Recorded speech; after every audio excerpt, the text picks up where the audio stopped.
Шушы минутларда безнең тапшыруга килеп кушылган һәр тамашачыга хәерле матур көн телибез.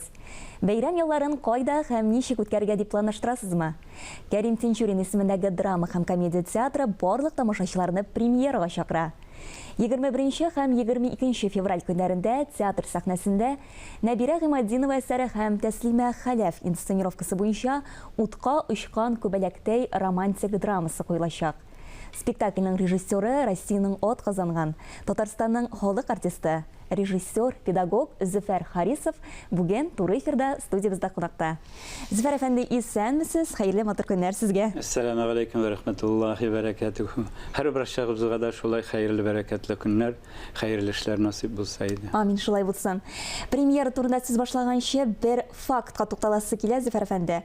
Безгә мәгълүм булганча, Нәбирә Гыймаддинованың бу әсәре «Ут күбәләге» исеме белән дөнья күргән.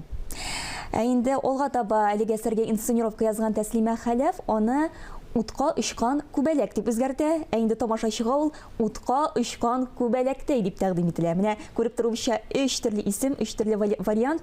Менә бу исем үзгәртүләр нәрсә белән аңлатыла икән?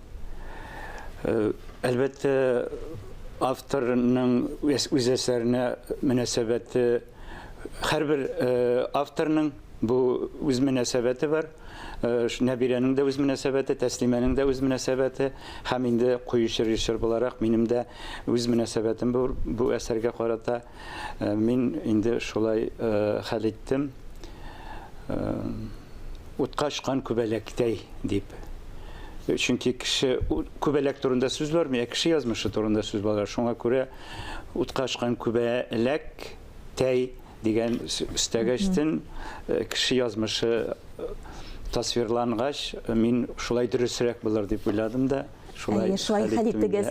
Менә бит беләбез, борынгы шәрык әдәбиятында да ут мәхәббәтне аңлаткан, ә күбәләк ул гашыйкны. Димәк, инде гашыйк кеше ул утка тартыла. Менә әлеге әсәрдә дә Мөнәвәрә исемле ханым, ул безнең утка очкан күбәләктәй, ул мәхәббәткә тартыла. Шул турыда сөйләп китегез әле. Мәхәббәт үзе ут бит инде ул. Дөрес. Мәхәббәт үзе ут, үзе ялкын. Чөнки аны тойган ул Аллаһ Тәгаләнең бер хикмәте, бер бәрәкәте, рәхмәте дип әйтик.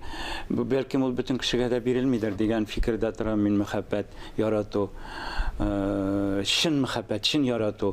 Ярату төрле бит. Ул туган җиреңә, туган илгә, әтиянеңә, һәм инде ир затының хатын кызга, хатын кызның ир затына булган тартылуы мәхәббәт. Менә шулай булгач, ут күбәләге дигән, утка очкан күбәләктәй мәхәббәтне ут дип алсак, чөнки кеше гомере буе нигә яктылыкка, матурлыкка, җылыга омтылып яши, тормышта шуны көтә. Бу очракта инде бу Мөнәвәрә. Бу очракта ул Мөнәвәрә, әлбәттә Мөнәвәрә. Исеме бәхетсез мәхәббәт турында булса да, безнең төп героинебыз мәхәббәтен табыр микән соң? Бәхетле була алырмы? Бу сорауга җавап табабыз. Бу сорауга инде тамашачылар спектакльне кирип карагач, үзләре һәркем үзенчә җавап бирер. Чөнки бу анда җавап ачык калына. Спектакльдә җавап ачык калына. Инде тамашачыларга да фикер йөртергә, бераз уйланырга калдырабыз. Халыкка дәрсе гыйбрәттер театр дип әйтә бит инде безнең Биек Тукайыбыз да. Әлбәттә. Менә бу спектакльне караганнан соң без нинди гыйбәрә алып китергә тиеш? Бу спектакль сугышка хәтле һәм сугыш елларында бара. Бу кешеләрнең тугрылыгы, кешеләрнең туган илгә мөнәсәбәте, туган илне саклауга, кешелек бер-берсенә булган мөнәсәбәте, авыр вакытларда бер-берсенә булган мөнәсәбәтләре, мәхәббәттә бер-берсенә булган мөнәсәбәтләре, шул тормышыбызның шул якларын, әхлак мәсьәләләрендә чагыштыра әлбәттә. Туган илне ярату, туган илне саклау, патриотизм рухлары да бар бу әсәрдә. Төрле яклап, бу тормышның төрле ягын үз иченә алган, һәм ләкин барсы да шул бер юнәлешкә, барсы да шул мәхәббәткә барып тоташа. Bir шул мәхәббәт, тормыштагы ир белән хатын арасындагы мәхәббәттә, туган җиргә мәхәббәттә, урманга мәхәббәттә, урмандагы җир йөзенә килгән һәрбер җанварга Аллаһ Тәгалә булдырган һәрбер җанварга, һәрбер агачка, һәрбер кешегә булган кешенең мәхәббәтен чагылдыра бу әсәр. Утка очкан күбәләктә, ул бит әле бик күп яшьләргә дебют спектакльдә булачак. Менә инде афишага игътибар итсәк, биредә бик күп театр училищесы студентлары катнашачак, дөресме?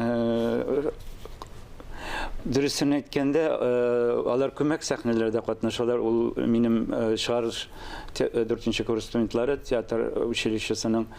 Алар анда практика рәвешендә, практика үтү рәвешендә алдык инде без аларны. Һәм шуңа күрә күмәк сәхнәләрдә катнаштырабыз. Кайберләре геройлар артына икенче составта булып куелды. Алга таба күз күрер аларның уйнавын. Әлбәттә, аларга бик зур тәҗрибә булачак. Шулай ук яшь артистларыбыз да әле узган ел гына безнең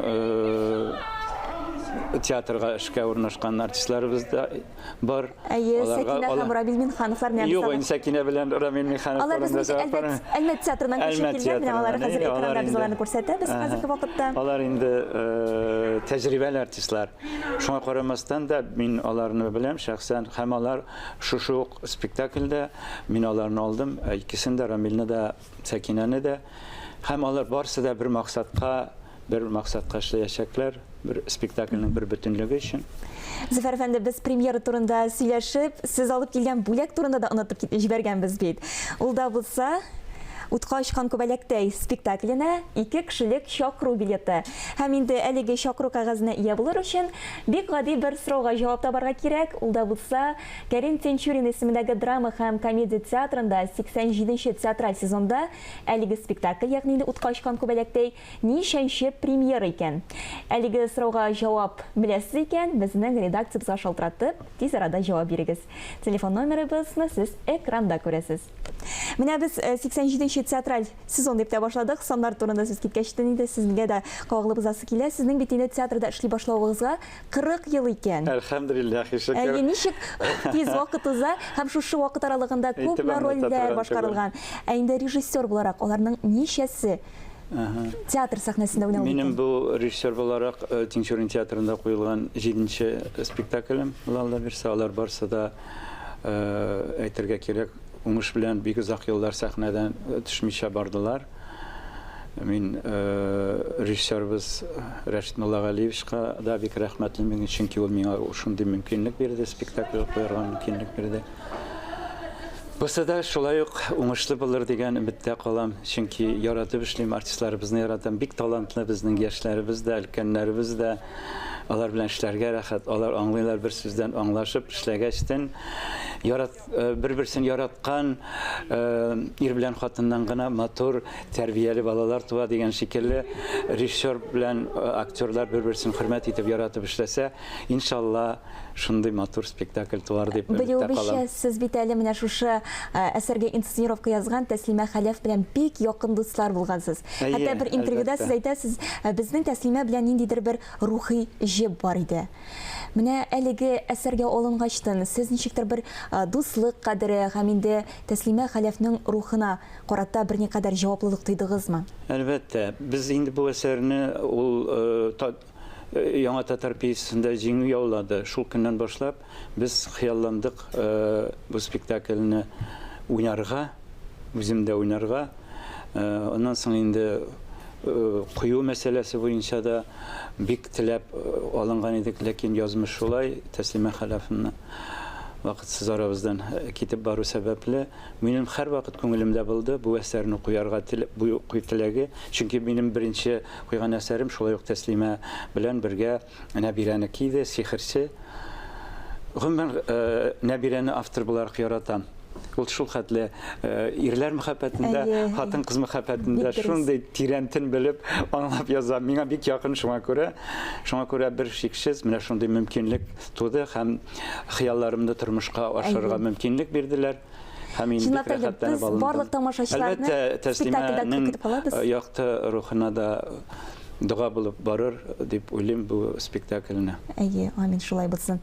Зөфәр әфәнде, бик зур рәхмәт. Шушы иртәгезне безнең белән башлаганыгыз өчен. Һәм әлбәттә барлык тамашачыларны без премьерада көтеп калабыз. 21 һәм 22 февраль көннәрендә Кәрим Тинчурин исемендәге драма һәм комедия театрында утка очкан күбәләктә.